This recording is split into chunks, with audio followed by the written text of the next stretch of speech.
Je m'appelle Talia Weston. J'ai 31 ans. Et, la semaine dernière, je suis entré dans une pièce, remplie de personnes qui ont passé 13 ans à faire comme si je n'existais pas, et j'ai tout pris. Lors de la lecture du testament de mon grand-père, ma famille s'est partagée des millions. Mon père a eu un manoir. Mon frère a obtenu l'entreprise.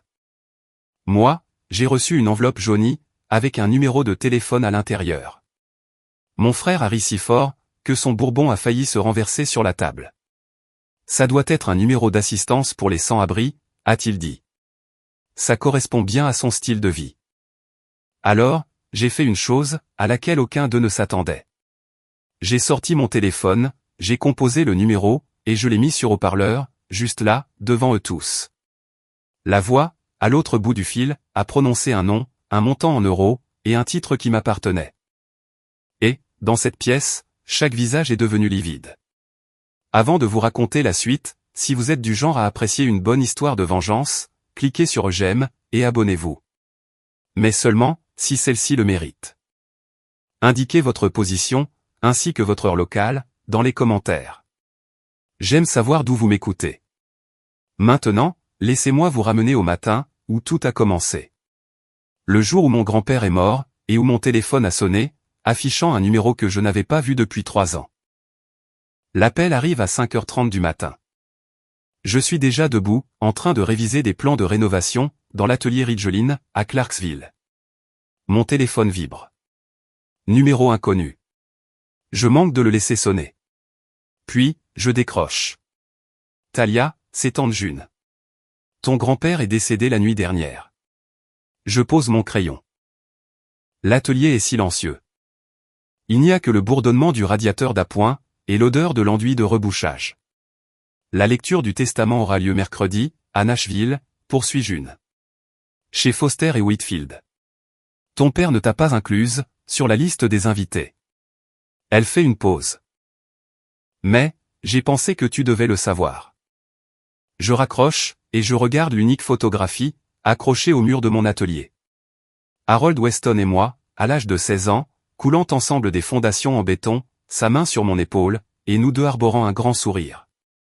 Mon père, Case Weston, le PDG de Weston Realty, la plus grande agence immobilière résidentielle du comté de Montgomery, a déclaré que je n'étais plus sa fille, quand j'avais 18 ans. Il l'a fait lors de la fête annuelle de l'entreprise, devant 30 clients, et devant tous les employés de son personnel. Mon crime? Je lui avais dit, que je ne voulais pas vendre des maisons. Je voulais les construire. Je me suis donc engagé dans l'armée. Le lendemain matin, Case m'a effacé des photos de famille, de la carte de vœux, et du testament. Mon frère, Garrett, s'est assuré que je reste banni. Il contrôlait le téléphone de grand-père Harold, filtrait ses visiteurs, et disait à la famille qu'Harold ne voulait pas voir Talia. C'était un mensonge. Harold m'a envoyé 47 lettres manuscrites, au cours de ces 13 années. La première, est arrivée à ma caserne, à Fort Campbell, la semaine de mon déploiement.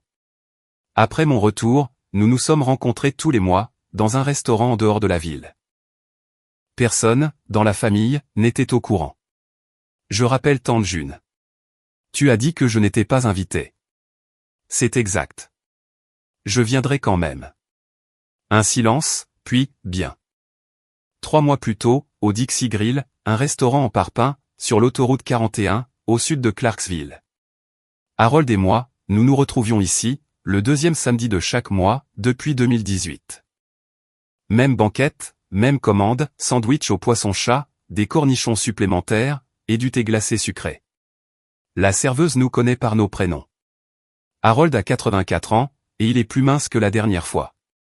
Ses mains tremblent, lorsqu'il soulève son verre, mais son regard reste perçant.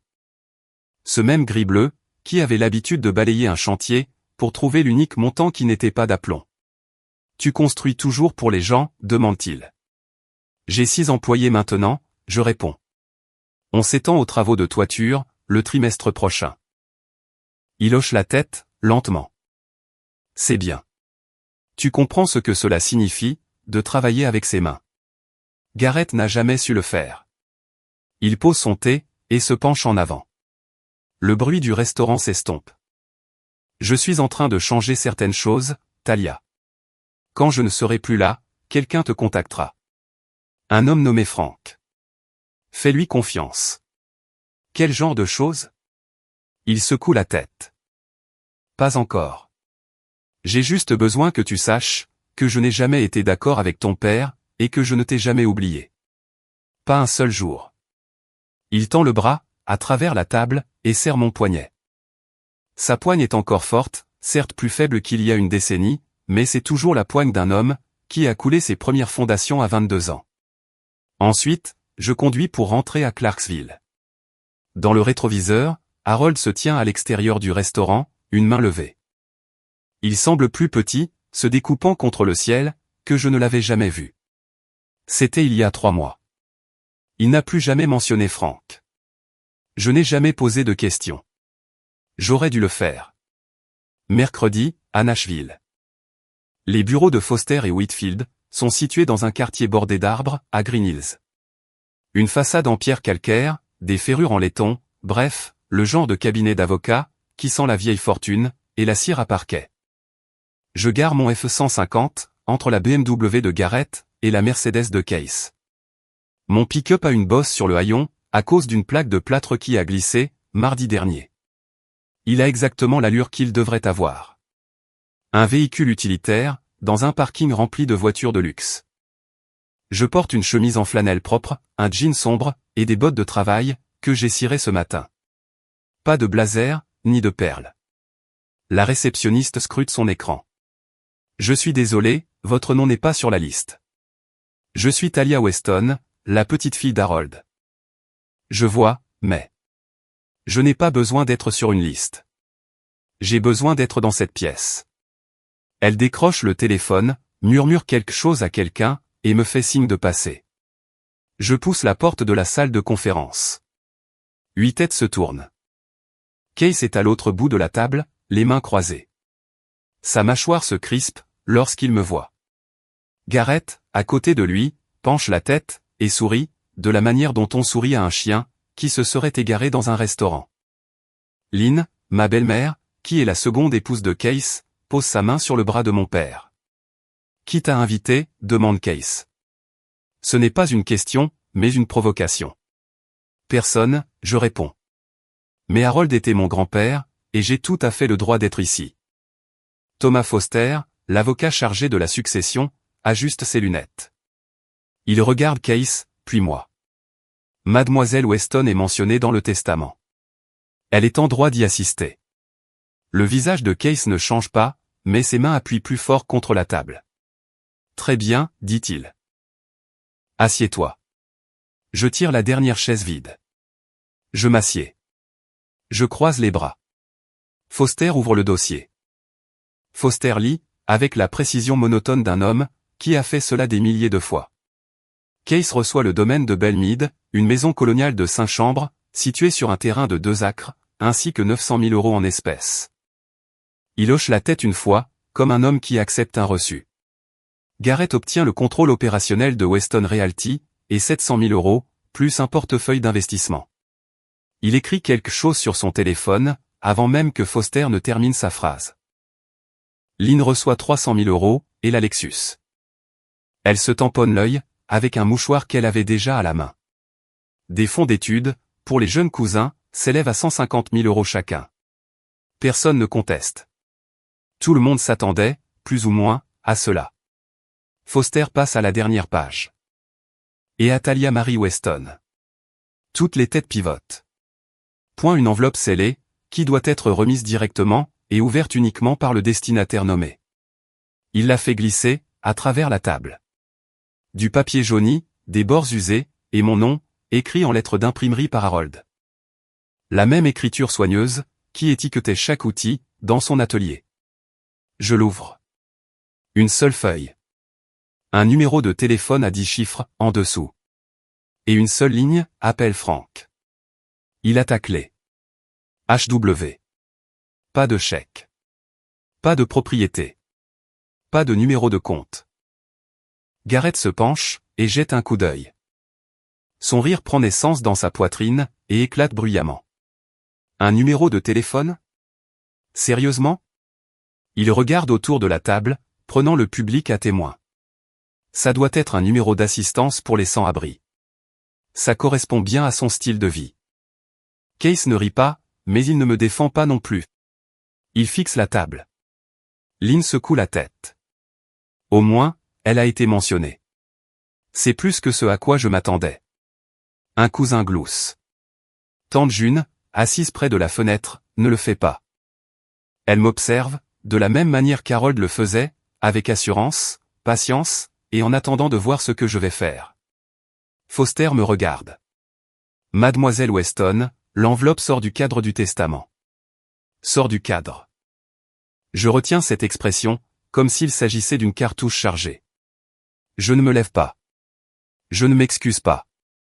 Je sors mon téléphone de ma poche, je le pose à plat, sur la table en acajou, et je commence à composer le numéro. Garrett arrête de rire. Qu'est-ce que tu fais? J'appelle le numéro. Tu voulais savoir ce que c'est. Découvrons-le tous ensemble. J'appuie sur le haut-parleur. Le son remplit la salle de conférence. Chaque sonnerie rebondit, sur les boiseries, et sur les portraits des partenaires décédés, accrochés au mur. Une sonnerie, 2. Case décroise les bras. Le mouchoir de Lynn se fige, en plein milieu de son geste. 3 sonneries, puis, une voix. Une voix grave, tranquille, rocailleuse, typique du Tennessee. Talia, c'est Frank Harland. Ton grand-père m'avait dit, que ce jour arriverait. La pièce s'immobilise. Chaque son, la climatisation, la circulation à l'extérieur, et même la respiration de Garrett, devient plat. Frank poursuit, je détiens toute la documentation concernant Weston Holdings LLC, une société que Harold a fondée, en 2014. Tu es l'unique membre directeur et successeur, en vertu de l'accord d'exploitation. La valeur actuelle estimée des actifs est, d'environ, 42 millions d'euros. Personne ne bouge. Ce chiffre flotte dans l'air, comme de la fumée. Garrett repose son verre de whisky, si lentement, qu'il ne fait aucun bruit. Sa main tremble. Case fixe le téléphone, comme s'il venait de parler une langue, qu'il ne reconnaît pas. La bouche de Lynn s'ouvre. Rien n'en sort. Foster enlève ses lunettes. Tante June ferme les yeux, et sourit presque. Merci, Frank, je réponds. Je viendrai te voir, demain matin. Je mets fin à l'appel, je ramasse mon téléphone, et je regarde autour de la table. Chaque visage, que j'ai vu au cours des 13 dernières années, ceux qui m'ont effacé, se sont moqués de moi, et m'ont oublié exprès, me dévisagent en retour, avec la même expression. Quelqu'un d'autre veut faire une blague sur la ligne d'assistance pour les sans-abri? Un silence total. Case se lève, lentement. Sa voix se brise, dès le premier mot. Qu'est-ce que c'est que ça? C'est la toute première fois que j'entends la voix de mon père se briser. J'ai besoin de m'arrêter ici, car c'est le moment que j'attendais depuis que j'avais 18 ans. Pas pour l'argent. Mais pour l'expression sur leur visage, quand ils ont réalisé qu'ils s'étaient trompés sur mon compte, pendant 13 ans. Si l'on vous a déjà dit que vous n'étiez rien, par les personnes qui étaient censées vous soutenir. Alors, vous connaissez ce sentiment. Abonnez-vous, si vous voulez voir ce qui s'est passé ensuite. Et dites-moi, auriez-vous appelé sur haut-parleur, ou seriez-vous parti en premier? Garrett est le premier à exploser. Il est debout, son doigt pointé vers moi, comme une arme. C'est de la fraude. Il n'avait aucun droit de créer une société distincte. Tout ce qu'il possédait fait partie de cette succession. Foster lève les 2 mains. J'ai besoin de vérifier, mais, si la LLC a été correctement constituée, et que ses actifs sont séparés du patrimoine personnel d'Harold, elle ne passe pas par l'homologation. Case se retourne contre Foster. Vous étiez au courant de cette LLC? Non. Harold a utilisé un conseiller indépendant pour cette entité. Mon cabinet n'a géré que le testament. Garrett fait les 100 pas, derrière sa chaise. 42 millions. Weston Realty en vaut 15, peut-être 18. Vous êtes en train de me dire que mon grand-père a siphonné de l'argent, dans une société écran, pour elle? Rien n'a été siphonné, je dis, et ma voix est égale, implacable. C'est le ton que j'ai appris, en communiquant des coordonnées d'évacuation médicale, sous le feu de l'ennemi. Donnez les faits. Ignorez les émotions. Harold a construit Weston Holdings, avec des capitaux personnels, des acquisitions foncières, et du développement immobilier commercial, de manière totalement distincte de Weston Realty. Es-tu été au courant? La voix de Case a pris une nouvelle tournure. Tranchante, et dangereuse. Je l'ai découvert il y a 3 minutes, en même temps que tout le monde. Lynn attrape la manche de Case. Case, calme-toi. Il se dégage. Tais-toi. La pièce tressaille. C'est ça, Case Weston. Contrôlé en public, mais volcanique en privé. Le masque vient, tout juste, de tomber. Foster parle avec prudence. Je déconseille fortement toute action en justice, tant que la documentation de la LLC n'a pas été examinée. Si l'entité est valide, il ne s'agit pas d'une affaire d'homologation. Garrett me fixe du regard. Sa mâchoire travaille. Il est en train de calculer. Je peux le voir. Le titulaire d'un MBA de Vanderbilt fait défiler des scénarios derrière ses yeux, mais le compte n'y est pas, pour lui, et il le sait. Ce n'est pas fini, dit-il. Je ramasse l'enveloppe d'Harold, et je la glisse dans ma veste. Non, je suis d'accord. Ça ne fait que commencer. Le parking est lumineux, et silencieux. La chaleur de Nashville s'élève de l'asphalte. Je suis en train de déverrouiller mon pick-up, quand Case apparaît, juste derrière moi. Garrett le flanque, tel un lieutenant. Case pose sa main, à plat sur ma portière, pour la bloquer. Nous sommes face à face, pour la première fois en 13 ans, sans une table pour nous séparer. Il a vieilli. Ses cheveux sont plus clairsemés, sa mâchoire moins dessinée, mais ses yeux sont les mêmes. Le regard d'un homme, qui croit que l'autorité est un droit de naissance. Tu ne prendras pas un seul centime, à cette famille. Il ajoute, mon père a été manipulé, à la fin de sa vie, et c'est toi qui as fait ça. C'est moi, qui l'ai manipulé? Je soutiens son regard. C'est toi, qui as interdit à ta propre fille, de voir son grand-père. C'est toi, qui as dit à 30 personnes, lors d'une fête de Noël, que je n'étais plus ton enfant. Tout cela, parce que je t'ai dit non. Une seule fois, à 18 ans. Case retire sa main de la portière.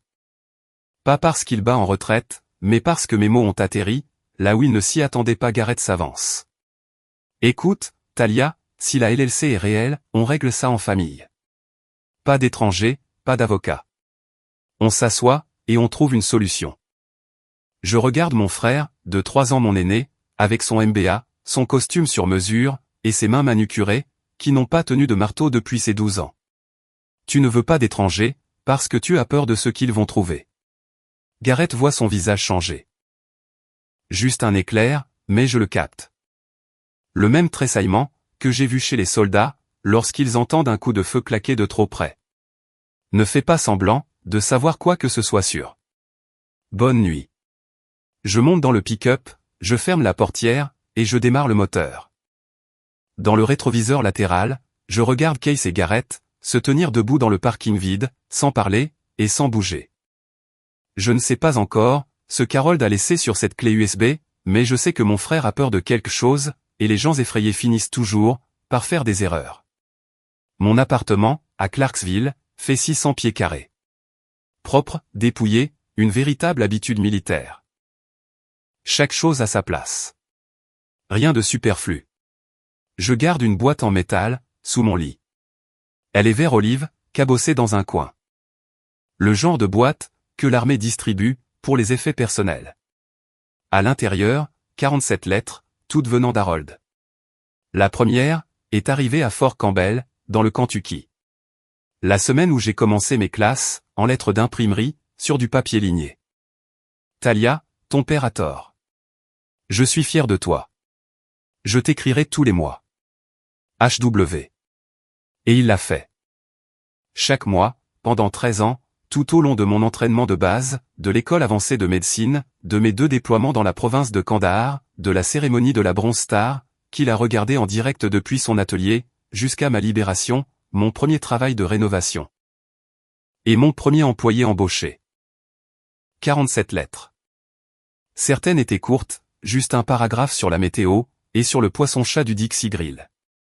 D'autres étaient longues, des pages entières sur les premiers jours de Weston Property.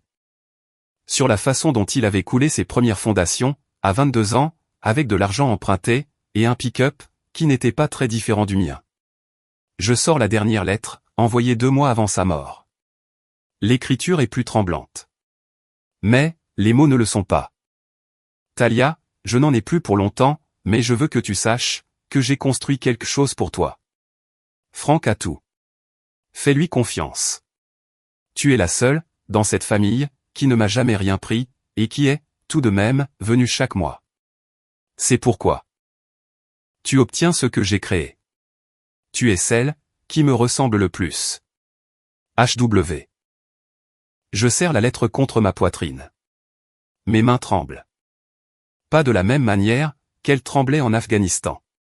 Ce n'est pas de l'adrénaline. C'est le manque de quelqu'un, pendant 13 ans, condensé sur une seule page. Je me laisse pleurer. Pour la première fois, depuis Kandahar.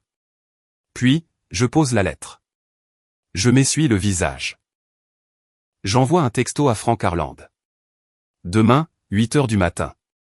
Montrez-moi tout. Le bureau de Franck Harland est un mobil-home double largeur, sur un terrain en gravier, à l'extérieur de Clarksville. Pas de réceptionniste, pas de salle d'attente, juste un bureau en métal, un classeur, et une photographie encadrée, accrochée au mur. Franck et Harold, debout devant une maison à moitié charpentée, en 1986. Tous les deux couverts de sciure de bois, et arborant le même grand sourire, comme s'ils venaient d'inventer quelque chose. Franck a 69 ans, il est bâti comme un poteau de clôture, mince, buriné, avec des mains qui semblent avoir été sculptées dans du noyer.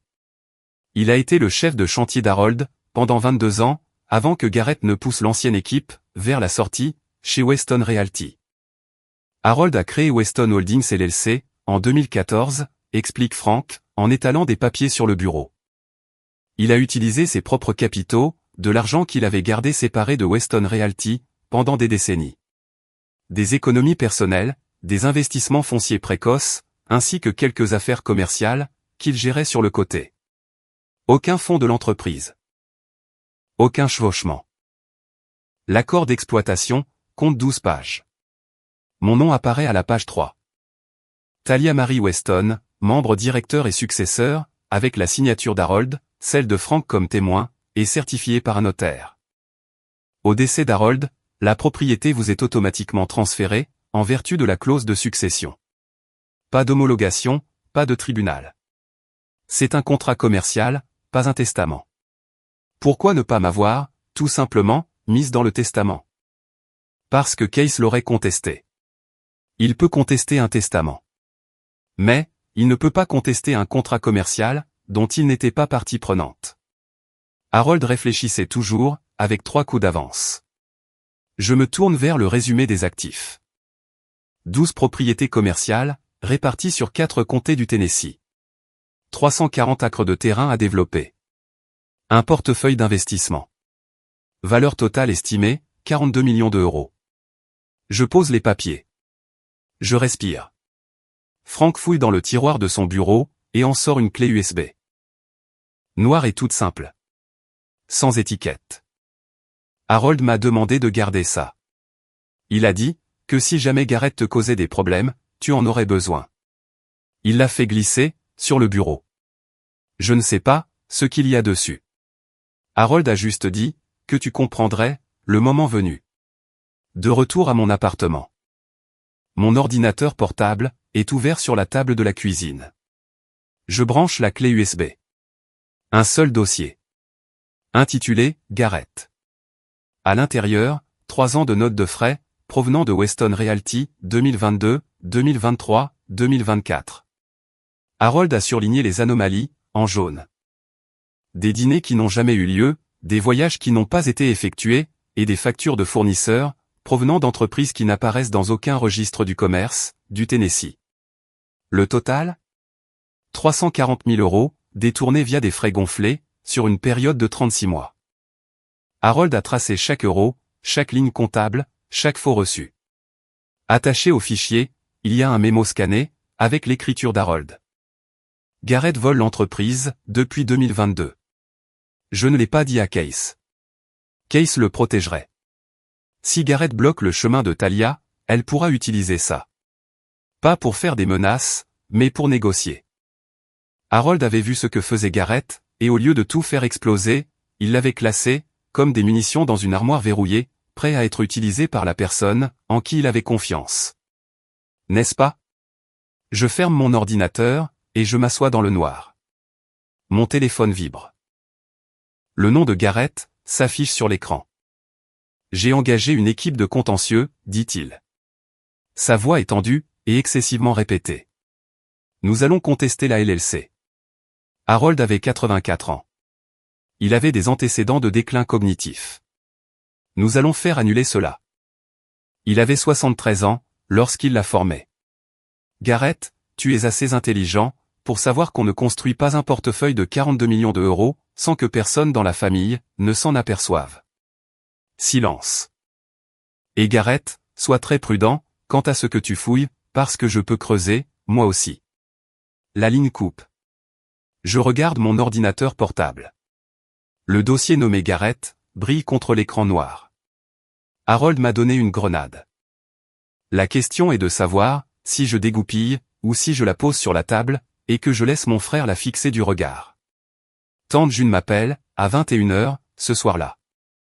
Ils sont en réunion, chez Case en ce moment. Tu n'es pas invité. Surprise. Que prépare-t-il? Case veut dépenser 100 000 euros, pour engager un cabinet d'avocats, Hamilton et Ross, afin de contester la LLC, pour des motifs de capacité diminuée. Garrett est en train de construire une chronologie, du prétendu déclin cognitif d'Harold. Et Lynn a affirmé, devant tout le monde, qu'Harold avait été influencé par Talia, lors de visites privées. Je m'adosse au mur, de la cuisine. Le radiateur émet un cliquetis. Ils disent, que je lui ai lavé le cerveau. C'est ça, leur récit.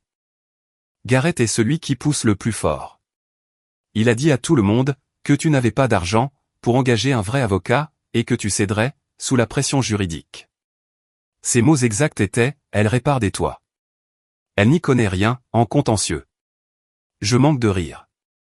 J'ai été sous-estimé, par des gens qui pointaient des fusils sur moi. Un homme, dans un costume Brooks Brothers, ne va certainement pas me déstabiliser. June, merci d'avoir appelé, pour tout ça. Harold m'avait demandé de veiller sur toi. Je tiens ma promesse. Après avoir raccroché, j'ouvre à nouveau, mon ordinateur portable. Le dossier Garrett. Les 340 000 euros. Les évaluations de capacité. J'en aurais besoin. Harold avait mentionné un médecin, dans l'une de ses lettres. Je retrouve la lettre, datant de 2022. J'ai passé ma visite médicale, avec le docteur Suzanne Park hier. Elle dit que je suis plus vif, que la plupart des gens de 60 ans. Je lui ai dit, que c'est parce que je ne reste pas assis, derrière un bureau. J'envoie un texto à Frank. Harold a-t-il obtenu des évaluations formelles de sa capacité? La réponse arrive, en 2 minutes. 2014 et 2022. Dr Park. Toutes les deux parfaites. Harold a payé des honoraires d'avance, à Sandra Reeves, chez Carlton et Reeves à Nashville, pour toi. Elle attend ton appel. Harold réfléchissait toujours, avec 3 coups d'avance, à chaque fois. Je prends mon téléphone, et j'appelle Sandra Reeves. Mademoiselle Weston, dit-elle. Je vous attendais. Sandra Reeves a 52 ans, elle est partenaire chez Carlton et Reeves, et elle ne gaspille pas ses mots. Son bureau est situé sur Music Row. Un bureau en verre, 2 chaises, et pas d'art sur les murs. Elle gère les choses de manière stricte. Harold m'a engagé, il y a 2 ans, dit-elle, en feuilletant l'accord d'exploitation. Il a payé la totalité des provisions, à l'avance. Il m'a dit, que sa petite fille aurait besoin d'un conseiller juridique d'entreprise, le moment venu. Elle lit pendant 3 minutes, d'affilée, sans parler. Puis, elle lève les yeux. C'est inattaquable. Harold a fait appel à Richard Morrow, l'un des meilleurs avocats spécialisés en LLC, de l'État. La clause de membre successeur est sans ambiguïté. L'entité a été correctement constituée, financée séparément. Et possède son propre historique fiscal. Case ne peut pas contester cela, via l'homologation, car cela ne fait pas partie de la succession. Qu'en est-il de l'argument, sur la capacité? Harold a passé 2 évaluations cognitives indépendantes. En 2014 et en 2022. Le docteur Suzanne Park est une neuropsychologue certifiée et sans aucun lien de parenté. Les 2 évaluations sont irréprochables. Si Garrett invoque une diminution des capacités, ces documents mettront fin à l'affaire. Dès l'audience préliminaire. Elle prend la clé USB. Je l'avais apportée, dans une enveloppe scellée. Elle la branche, et lit pendant 5 minutes. 340 000 € de faux frais. C'est du détournement de fonds. Je sais. Si Garrett conteste votre LLC, vous pouvez le poursuivre en retour. Ou, vous pouvez utiliser cela comme levier, dans une négociation privée. Les 2 sont légaux. Je ne veux pas envoyer mon frère en prison. Alors, utilisez-le, comme une place à la table des négociations. S'il recule, vous gardez le dossier. S'il insiste, vous ripostez encore plus fort. Je veux rencontrer toute la famille. Samedi, dans la maison d'Harold. Je vais terminer cela moi-même. Sandra lève un sourcil. Sans moi. Sans personne. C'est entre moi et eux. Mais, je veux que vous soyez sur ma numérotation rapide, si les choses tournent mal. Elle hoche la tête. Harold m'avait dit que vous géreriez la situation de cette façon. Jeudi soir, Garrett m'appelle. Sa voix a changé, devenant plus froide, plus répétée. Il a été briefé. Je veux que tu comprennes quelque chose, Talia. Si nous portons cette affaire en justice, tu te retrouveras face à Hamilton et Ross, 15 avocats, une équipe de comptabilité médico-légale, et des témoins experts en déclin cognitif. Il fait une pause, pour faire de l'effet. Tu diriges une équipe de rénovation. Tu n'as pas les ressources, pour mener ce combat. Ce que j'ai, je réponds, c'est une Bronze Star, 2 missions en Afghanistan, une petite entreprise que j'ai bâtie, à partir d'un pick-up et d'une ceinture à outils. Mais aussi, le fait documenté, que je suis la seule personne de cette famille, qui a rendu visite à Harold. Chaque mois pendant 13 ans, pendant que tu contrôlais son téléphone, pour m'éloigner. La ligne est si silencieuse, que je peux entendre son climatiseur fonctionner. Il change d'approche, et devient plus doux à présent. C'est sa voix de négociation, celle qu'il utilise avec ses clients. Écoute, nous sommes une famille. Partageons la LLC à 50-50e. Tu prends la moitié, et nous prenons l'autre moitié. C'est équitable. Tu veux me parler de ce qui est équitable? Toi, la personne qui a bloqué le numéro de grand-père, sur mon téléphone, et qui lui a dit, que je ne voulais plus lui rendre visite, alors que je l'appelais chaque semaine? Tu ne peux pas le prouver. Tu en es sûr, Garrett? Un silence s'installe, assez long pour entendre le tic-tac d'une horloge. J'ai déjà négocié, sous des tirs de mortier. Je lui dis, il va falloir faire bien mieux, qu'un simple appel téléphonique. Je raccroche. Je pose le téléphone. Mes mains sont fermes. J'ai appris, il y a bien longtemps, que les personnes qui crient le plus fort, sont généralement celles qui ont la position la plus faible. Garrett ne crie plus. Il calcule. Mais, il calcule, à partir d'une main perdante. Et, quelque part derrière ce vernis de Vanderbilt, il commence à s'en rendre compte. Vendredi soir, 20h. Je suis en train d'examiner les dossiers des propriétés de Weston Holdings, à la table de ma cuisine, quand quelqu'un frappe. Je regarde par le Judas. C'est Case Weston. Seul. Pas de Garrett, pas de Lynn. J'ouvre la porte. Il entre, sans même y être invité. L'habitude d'un homme, qui a dominé toutes les pièces dans lesquelles il a mis les pieds, depuis 30 ans. Ses yeux balaient mon appartement.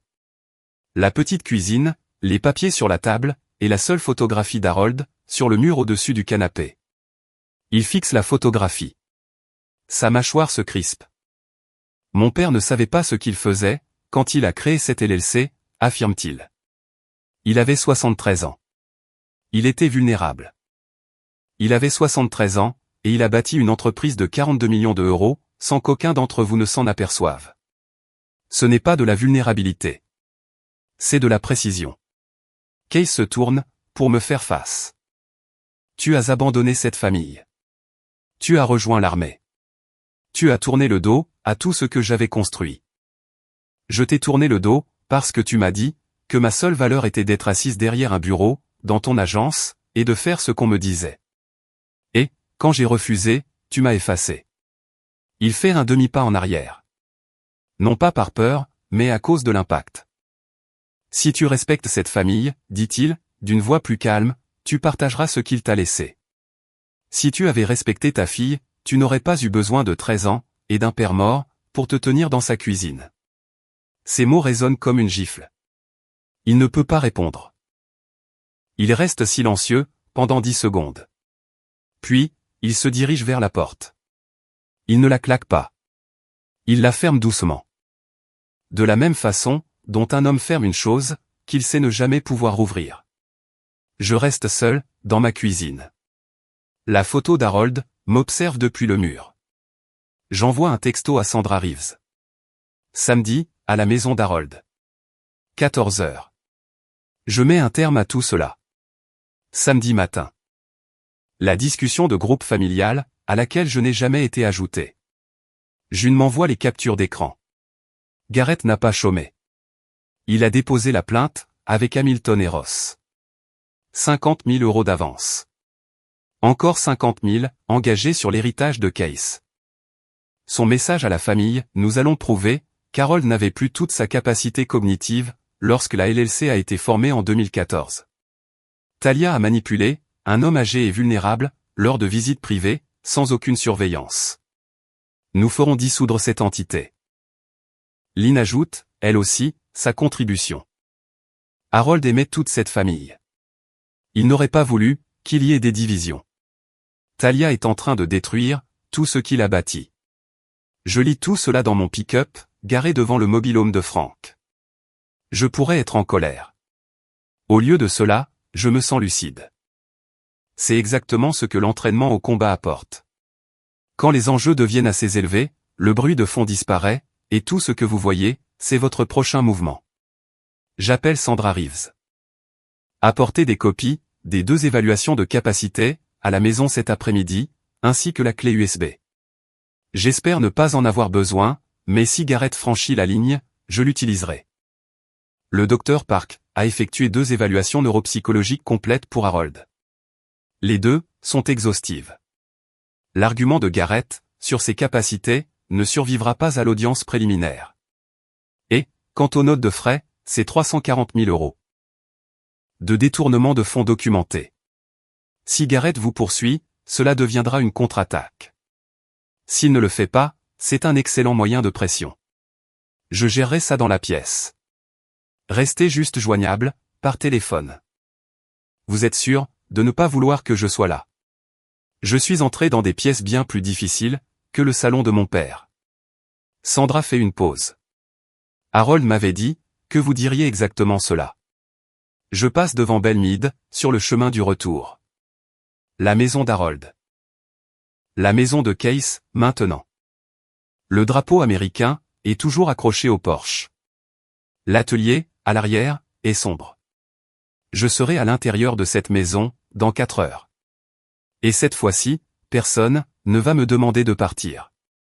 Samedi est arrivé, et je suis sur le point d'entrer dans la maison de mon grand-père. La maison que mon père a héritée, la maison dont j'ai été banni, pendant 13 ans, et pour mettre un terme à tout cela. Pas avec des avocats, ni avec des disputes, mais avec des documents, et avec la vérité. Si vous avez déjà été jeté hors d'une pièce, pour y revenir plus fort, alors, cette partie est pour vous. Restez avec moi. Et si cette histoire vous empêche de dormir, partagez-la, avec quelqu'un qui a vécu la même chose. 14 heures, Belmead. La maison a exactement la même apparence, que du temps où Harold était encore en vie. Des colonnes blanches, un porche qui fait le tour, et des magnolias, bordant l'allée. Case maintient l'extérieur, dans un état parfait. Mais, à l'intérieur, c'est une toute autre histoire. Le salon accueille 10 personnes. Case a pris le fauteuil près de la cheminée. Le fauteuil d'Harold. Garrett se tient à côté du manteau de la cheminée, un whisky à la main, sa veste de costume toujours sur le dos. Brooke, l'épouse de Garrett, est assise sur la causeuse, les chevilles croisées, et son téléphone posé sur ses genoux. Lynn prépare le thé sur le buffet, jouant les hôtesses comme elle le fait toujours, pour s'assurer que la façade de normalité persiste, même quand la maison est en feu. Tante June est assise près du couloir. 2 oncles et un cousin occupent les chaises restantes. Ils pensent que je suis là, pour capituler. Je peux le lire dans la posture de Gareth. Détendu, confiant. C'est ainsi que se tient un homme, lorsqu'il pense que l'issue est déjà décidée. Case murmure à Lynn, elle reculera, quand elle verra le dépôt légal. Je franchis la porte d'entrée, seul. Pas de Sandra, pas de Frank. Juste moi. Un dossier de documents sous le bras, et une clé USB, dans la poche de ma veste. Gareth se redresse. Pas d'avocat aujourd'hui. Je n'ai pas besoin d'un avocat, pour parler à ma famille. Je pose le dossier, sur la table basse. Je ne m'assois pas, rester debout est un choix. Vous contrôlez la pièce, lorsque vous êtes sur vos pieds. Case prend la parole en premier. Avant que tu ne dises quoi que ce soit, nous avons engagé Hamilton et Ross. La contestation a été déposée. Nous contestons la LLC, pour des motifs de capacité diminuée. Il dit cela, comme un verdict. Je hoche la tête. Je sais. Et, je suis ici, pour vous aider à éviter, la plus grosse erreur de vos vies. Le sourire narquois de Gareth s'efface légèrement. Pas encore assez. Pas tout de suite. J'ouvre le dossier. Je place 2 documents sur la table, côte à côte. Ceci est l'accord d'exploitation pour Weston Holdings LLC, déposé en 2014. Harold Weston, membre directeur. Talia Weston, membre directeur successeur, notarié, et juridiquement contraignant. Je le fais glisser vers Gareth. Il n'y touche pas. Et voici 2 évaluations cognitives indépendantes, réalisées par le Dr Suzanne Park.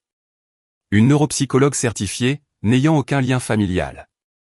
L'une date de 2014, au moment de la création de la LLC. L'autre, de 2022. Toutes 2 confirment. Carol possédait l'intégralité de ses capacités mentales. Je les place à côté de l'accord d'exploitation. 3 documents. La pièce est silencieuse. La LLC ne fait pas partie de la succession d'Harold. Elle ne passe pas par l'homologation. Elle ne peut être contestée, via le droit des successions. Il s'agit d'un contrat commercial, et je suis le successeur désigné. Si vous déposez une contestation sur sa capacité, vous affronterez 2 évaluations parfaites, rédigées par un médecin indépendant. Sandra Reeves, du cabinet Carlton et Reeves, me confirme que votre dossier ne passera même pas l'audience préliminaire. La mâchoire de Gareth se contracte. Les yeux de Case passent des documents à moi, et inversement. Harold a été manipulé, commence Gareth. Gareth. Ma voix est calme. Sereine. C'est le même ton que j'ai utilisé lorsqu'un soldat paniquait, pendant une embuscade, et que j'avais besoin qu'il maintienne un bandage compressif, pendant que j'appelais l'évacuation. Arrête. Parce que ce que je vais dire ensuite, tu ne voudras pas que toute la pièce l'entende. Le sang quitte son visage. Il sait. Il ne sait pas exactement ce que je possède. Mais, il sait qu'il y a quelque chose. La pièce retient son souffle. Je plonge la main dans ma veste, je sors la clé USB, et je la pose sur la table, à côté des 3 documents. 4 objets, sur une table basse. La pièce ressemble maintenant à une salle d'audience. Je te donne une chance, je dis. Retire la plainte, avant que je n'ouvre ceci. Gareth fixe la clé USB, de la même manière qu'un homme fixe une porte verrouillée, quand il sait ce qui se trouve derrière. Qu'est-ce qu'il y a là-dessus, demande-t-il. Sa voix a perdu toute sa texture. Elle est plate, comme grattée à vif. 3 années de notes de frais de Weston Realty, je dis. De 2022 à 2024. Harold a signalé chaque anomalie. Des factures de fournisseurs, pour des entreprises qui n'existent pas. Des demandes de remboursement pour des voyages, qui n'ont jamais eu lieu. Des dîners, qui n'ont jamais été servis. 340 000 €. Gareth, Harold a tracé chaque centime. La pièce n'a pas le souffle coupé. Elle se contracte. Case se tourne vers Gareth. Tu as pris de l'argent, à l'entreprise? C'était des dépenses d'exploitation légitimes. 340 000 €. La voix de Case atteint un registre que je n'avais jamais entendu. L'incrédulité se fissure à travers des décennies de contrôle. Brooke ferme les yeux, et ses mains serrent son téléphone, si fort que ses jointures blanchissent. Je pourrais remettre tout ça à la police, j'ajoute. Le détournement de fonds d'une entreprise familiale, c'est un crime, dans le Tennessee. Mais, je ne le ferai pas, parce qu'Harold ne le voulait pas, je laisse le silence faire son œuvre. Voici mon offre. Garrett retire sa contestation judiciaire, il démissionne de son poste de PDG de Weston Realty, et il rembourse les 340 000 €. Un plan de paiement échelonné, me convient. Personne ne va au tribunal. Personne ne va en prison. Nous réglons cela en famille, ce qui est, d'ailleurs, ce que Garrett disait vouloir, depuis le début. Garrett s'assoit. Non pas sur une chaise, mais sur la coudoir du canapé, comme si ses jambes venaient de l'abandonner. Sa veste de costume plisse au niveau des épaules. Tante June prend la parole, depuis le couloir, d'une voix calme et claire. Harold m'a dit, l'année dernière, Talia est la seule, qui ne m'a jamais rien pris, et qui est, tout de même, venue me voir chaque mois. Maintenant, je comprends ce qu'il voulait dire. Case regarde Garrett, puis il me regarde. L'homme, qui a contrôlé cette famille pendant 30 ans, n'a plus de scénario. Case se lève. La pièce l'observe, de la même manière, dont des employés regardent un PDG sur le point de s'exprimer, lors d'une réunion de licenciement. Prêt pour l'impact, tout en espérant de la clémence. Mon père t'a choisi, toi, dit-il. Les mots sortent de sa bouche, comme s'il arrachait des échardes, dessous ses propres ongles. Avant moi, avant Garrett. Il ne m'a choisi au détriment de personne, je dis. Il m'a choisi, parce que j'étais la seule, à me présenter sans facture. Je lui ai rendu visite chaque mois, pendant 13 ans. Je n'ai jamais demandé 1 euro. Je n'ai jamais demandé à être sur le testament. Je me suis juste présenté. Et, c'est ce qui l'a convaincu. Que je pouvais préserver ce qu'il avait bâti. Le menton de Case s'abaisse, d'une fraction de pouce. Pour un homme, qui a gardé la tête haute, dans toutes les pièces où il est entré, c'est un véritable tremblement de terre. J'ai besoin de temps, dit-il. Tu as eu 13 ans, mais je t'en donnerai davantage. Je me tourne vers la pièce. Weston Holdings LLC est à moi. Ce n'est pas une demande. C'est documenté, légal, et définitif. Si quelqu'un veut revoir les documents, Sandra Reeves vous en fournira des copies. Si quelqu'un veut contester, lisez d'abord les évaluations de capacité. Et si quelqu'un dans cette famille veut me parler véritablement, je suis à Clarksville. Ma porte est ouverte. Je prends le dossier, et je laisse la clé USB sur la table. Garrett la fixe du regard. Je me dirige vers la porte d'entrée. Derrière moi, j'entends Brooke murmurer, « Garrett, il faut qu'on rentre chez nous. » Personne ne me suit à l'extérieur. Tante June est déjà sur le porche, en train de m'attendre. Elle passe ses bras autour de moi. Une étreinte rapide, et forte. Le genre de câlin qu'Harold avait l'habitude de donner. Il te regarde, dit-elle. Je hoche la tête. Monte dans mon pick-up. Je conduis vers le sud, sur la I-65, les vitres baissées, et avec la dernière lettre d'Harold, pliée dans la poche de ma veste, juste au-dessus de mon cœur. Lundi matin. Weston Holdings occupe un petit bureau, dans un centre commercial de Riverside Drive, à Clarksville. Il n'y a rien sur la porte, à part un numéro, et une fente pour le courrier. Harold gérait l'entreprise à l'économie. 3 employés à temps plein, et Frank à temps partiel. Je les rencontre autour d'une table pliante, dans ce qui était, autrefois, une salle de stockage. Frank me présente. Martha Dunn, 49 ans, comptable d'Harold depuis 15 ans. Elle connaît chaque ligne du portefeuille. James Pellier, 36 ans, gestionnaire immobilier pour les avoirs commerciaux. Et Rosa Fuentes, 41 ans, analyste des acquisitions, celle qui a déniché les terrains. Ils ont fonctionné sur pilote automatique, depuis que la santé d'Harold a décliné, l'année dernière, en suivant les ordres en vigueur. Ils attendaient. Harold nous a parlé de vous, dit Martha. Il parlait de vous, chaque semaine. L'infirmière militaire, l'entreprise de rénovation, et la fille qui était toujours là. Je ne prétends pas savoir comment gérer 42 millions d'euros. Ce que je sais faire, c'est monter une charpente, diriger une équipe, tenir un calendrier, et payer les salaires. Je leur dis ça. J'ajoute, j'ai besoin d'un directeur financier par intérim, pour tout auditer, et me mettre au courant. J'ai besoin de Franck, pour me conseiller sur les opérations.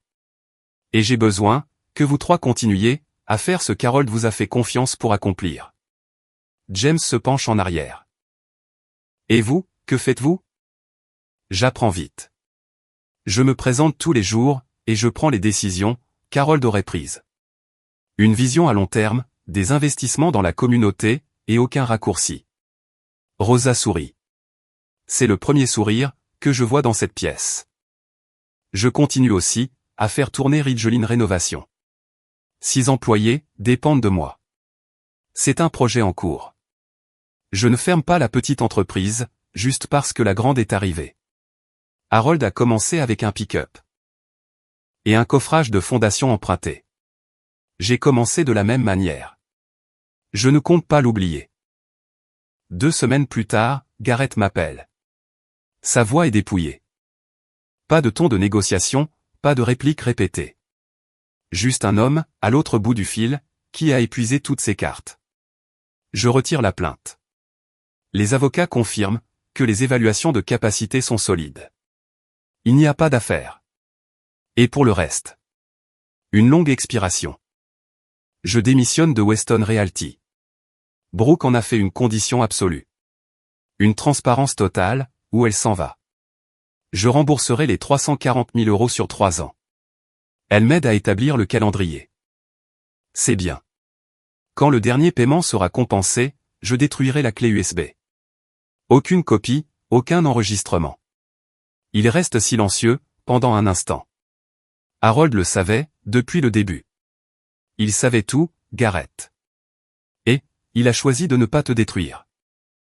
Encore un silence, puis, plus doucement que je n'avais jamais entendu mon frère parler, je suis désolé, pour le commentaire sur la ligne d'assistance pour les sans-abri. Je n'ai pas besoin d'excuses. J'ai besoin, que tu rembourses ce que tu dois, et que tu traites les gens, avec un minimum de respect. Commence par ça. D'accord. Et Garrett. Brooke a l'air d'être une bonne personne. Ne la gâche pas, il rit presque. Presque. Ouais, elle l'est.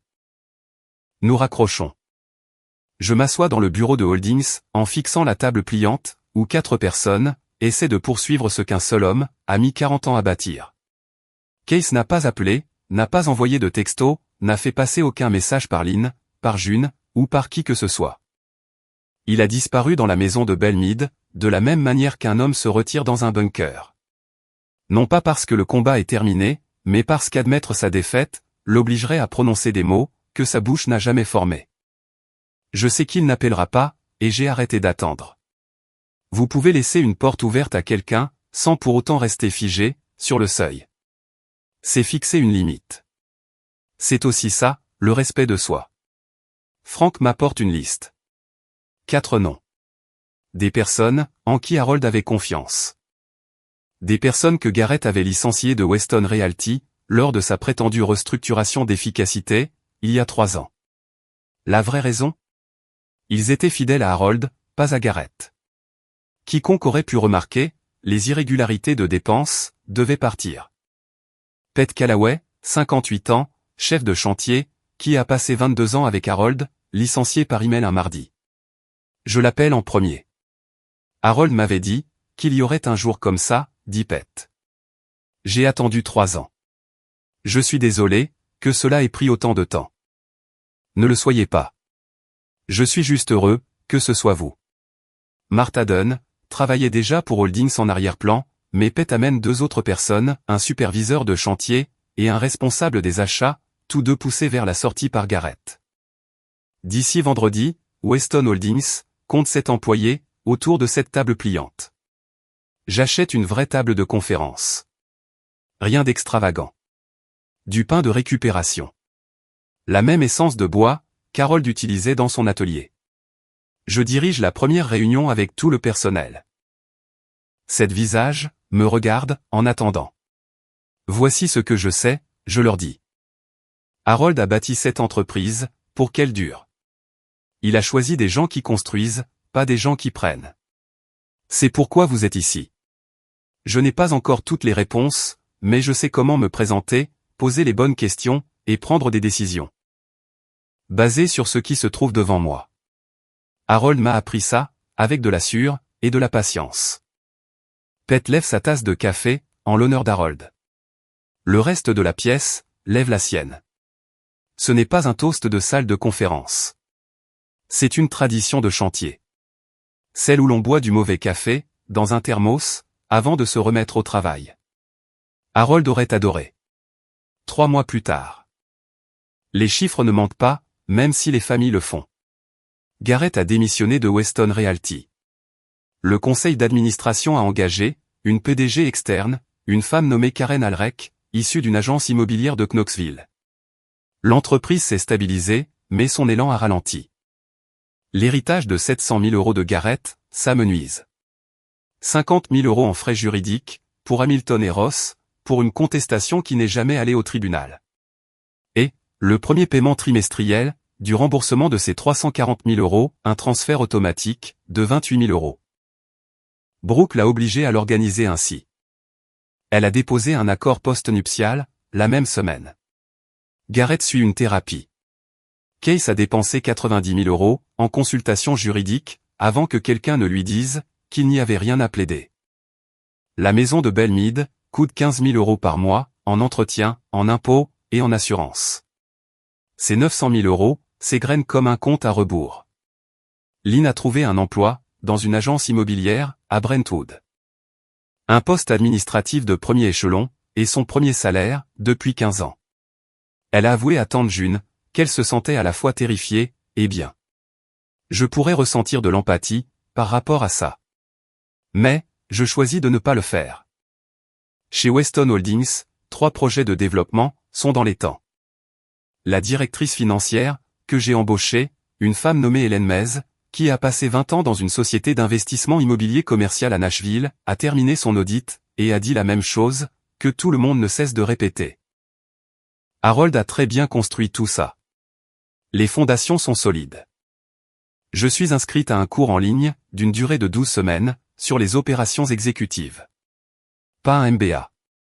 Juste une boîte à outils pratiques, pour quelqu'un qui sait construire une maison, mais qui est encore en train d'apprendre comment construire une entreprise. Chaque samedi matin, à 6 heures, je suis toujours sur un chantier de Ridgeline. Casque de sécurité, ceinture à outils, et ruban à mesurer dans ma poche arrière. L'équipe ne m'appelle pas PDG. Il m'appelle T. C'est le nom qu'Harold utilisait, dans ses lettres. 4 mois après la lecture du testament, Lynn demande à me rencontrer. Nous nous asseyons dans un café, sur Franklin Road. Un terrain neutre. Elle porte des chaussures plates, au lieu de talons. Aucun bijou, à l'exception de son alliance. Elle commande un café noir, ce qui est nouveau.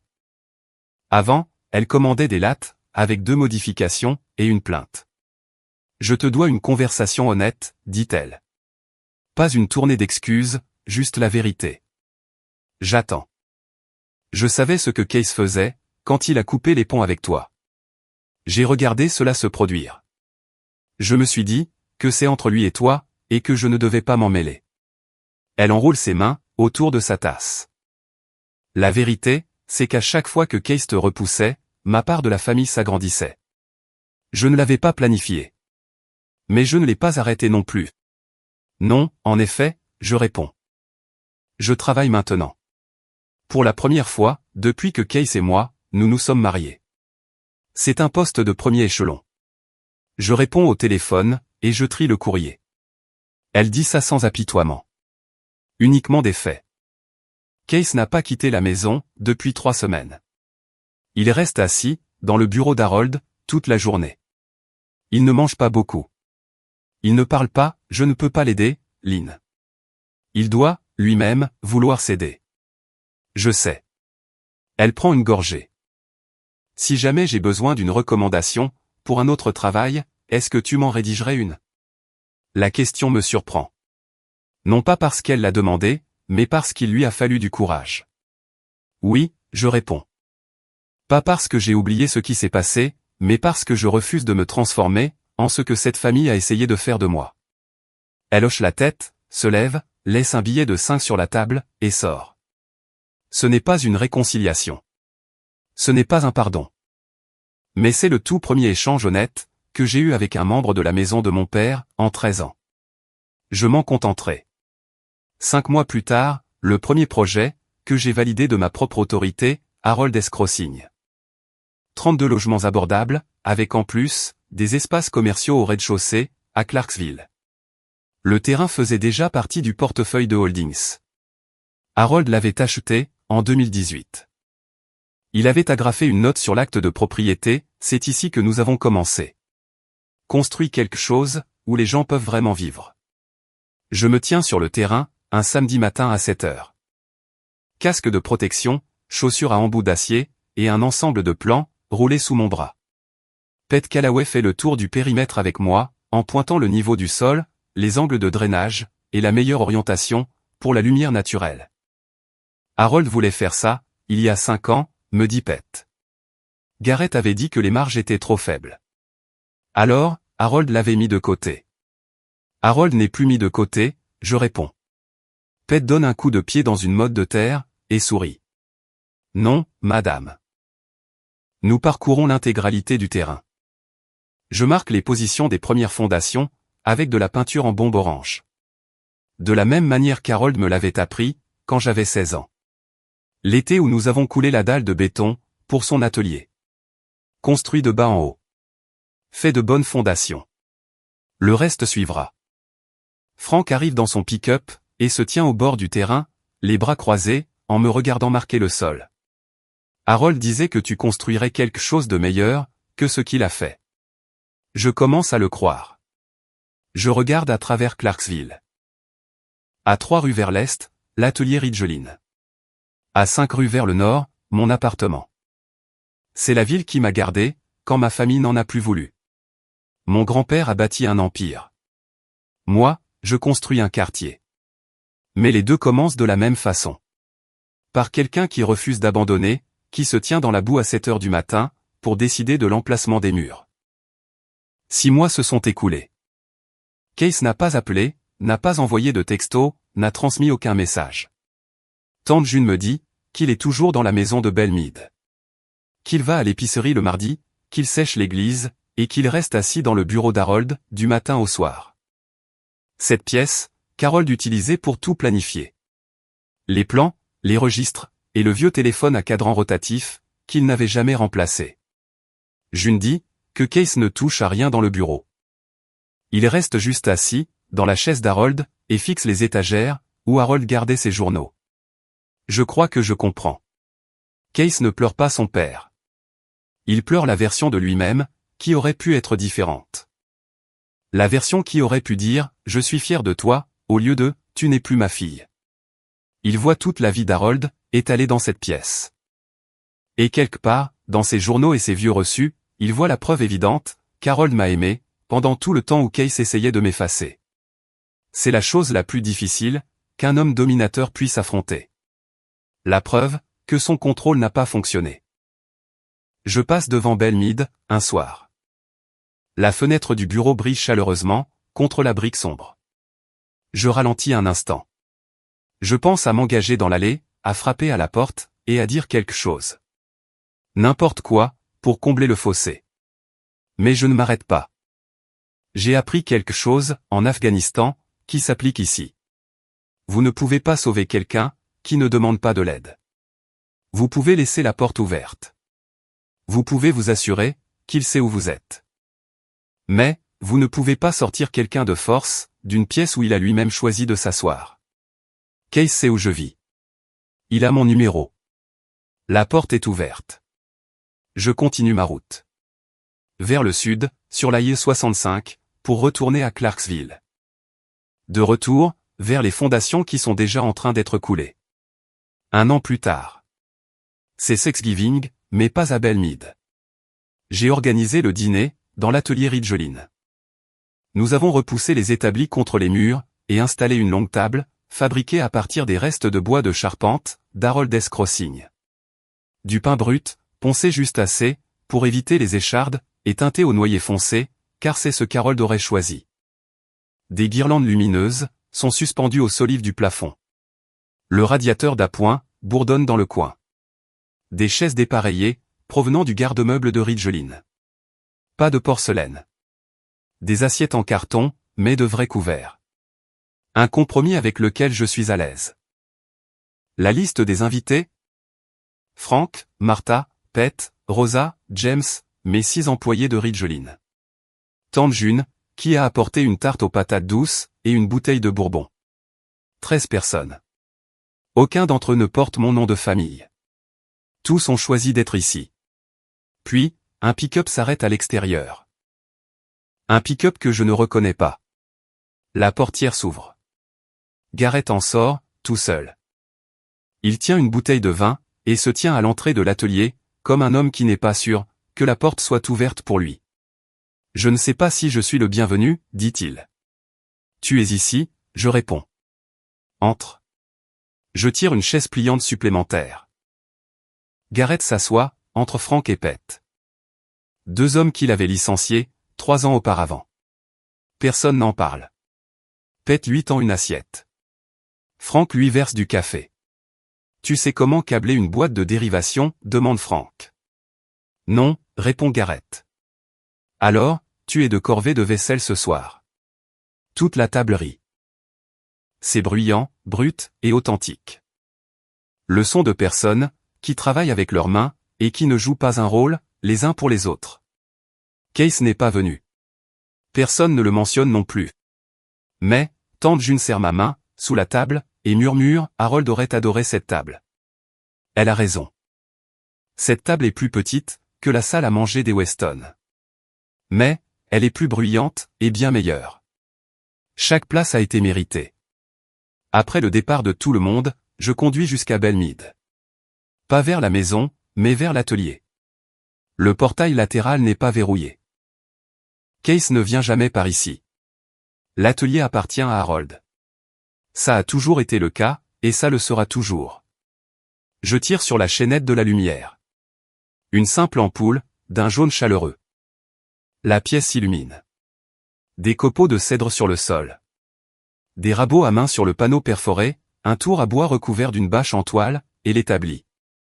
2 mètres et demi d'érable, usé et lisse, aux endroits où les avant-bras d'Harold se sont reposés, pendant 40 ans.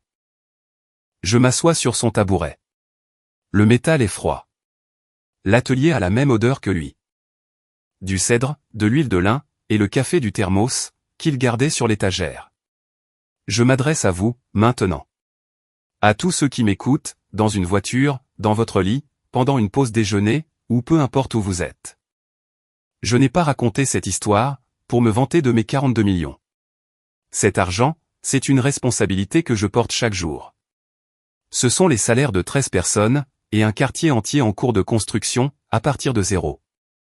Je donnerai chaque euro, pour avoir Harold assis sur ce tabouret, à ma place, en train de me montrer comment lire le fil du bois, pour que la teinture s'applique correctement. Mais, il m'a laissé quelque chose, que l'argent ne peut pas mesurer. Il m'a laissé la preuve, que quelqu'un croyait en moi. Quand le reste du monde, et quand mon propre père, avait décidé que je n'étais rien. 47 lettres, une chaque mois, pendant 13 ans. Voilà le véritable héritage. Si vous êtes assis quelque part, en ce moment même, et que les personnes qui devraient vous aimer, ont décidé que vous n'étiez pas à la hauteur, je ne vais pas vous promettre qu'un appel téléphonique vous rapportera 42 millions. Mais, je vais vous dire, ce qu'Harold m'a appris. N'attendez pas d'avoir une place, à leur table. Construisez la vôtre. Le bois est juste là. Les outils sont entre vos mains. Commencez. Alors, voici où j'en suis. Après la lecture du testament, l'appel sur haut-parleur, la confrontation, et 6 mois de silence de la part de mon père, je vis selon 3 règles. Je les ai écrites sur une fiche, et je l'ai épinglée au mur de mon atelier, juste à côté de la photo d'Harold. 1. Je ne demande pas la permission d'exister. S'ils ne m'invitent pas, je me présente quand même. S'ils ne me font pas de place, je reste debout. Ma présence est non négociable. 2. Je ne laisse personne utiliser mon passé, mon engagement militaire, notre éloignement, ou ces années où j'ai été effacé, comme une excuse pour rejeter mon avenir. Ce passé m'a forgé. Chaque déploiement, chaque rénovation, chaque lettre qu'Harold a envoyée, à une soldate qui n'était plus censée exister. 3. Je garde la porte ouverte, mais je ne cours après personne pour qu'il la franchisse. Case sait où je suis. S'il passe cette porte, je serai là.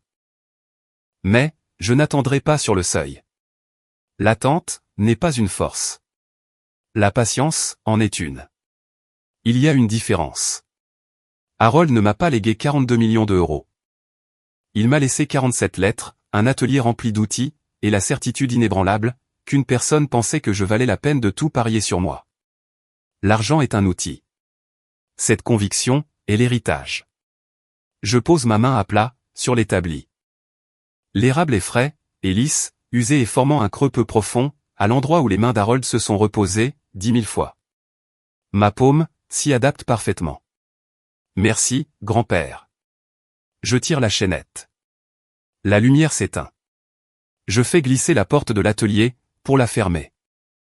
Je traverse le gravier, pour rejoindre mon pick-up. L'autoroute 41 s'étend vers le sud, en direction de Clarksville. Là-bas, les fondations de Harold S. Crossing durcissent dans le froid de novembre, et 13 personnes attendent le lundi matin. Je tourne la clé. Le moteur démarre. Mes mains, sur le volant, sont fermes. C'est ça, mon histoire. Si elle vous a touché de manière authentique, si vous êtes déjà entré dans une pièce, où personne ne voulait de vous, et que vous avez refusé de partir, parlez-moi dans les commentaires. Et, répondez à ceci, si quelqu'un vous remettait une enveloppe avec un numéro de téléphone, en disant que c'est une blague, appelleriez-vous sur haut-parleur, juste là, ou bien attendriez-vous? Tapez haut-parleur ou attendre. Je suis curieuse. Abonnez-vous, si vous êtes nouveau ici. Consultez la description, pour en savoir plus. Merci d'être resté, jusqu'à la fin. Harold vous aurait aimé.